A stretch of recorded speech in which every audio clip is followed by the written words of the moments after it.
另外咱要来关心的是国民党台北市议员陈忠文，互人指控去接受业者的招待，利用质询的机会，伫警察咧用的监视系统预算案顶头，帮助这个厂商来提到标案。检方即马是发动调查，约谈陈忠文甲厂商，连证书是总共带转去9个被告甲10个证人，而且经过讯问，即马上新的消息是陈忠文已经获检方声押。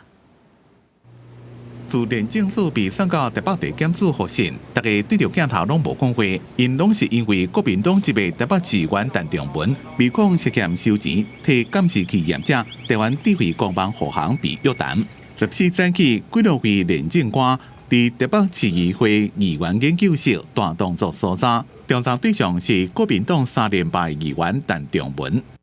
监督检察局太认真，被报复，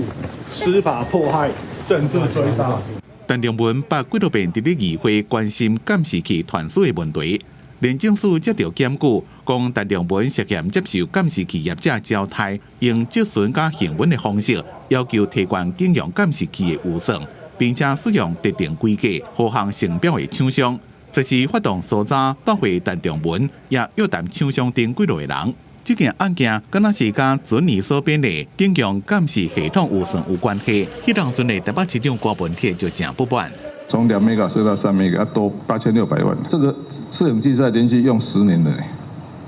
，8600万10年是8.6亿。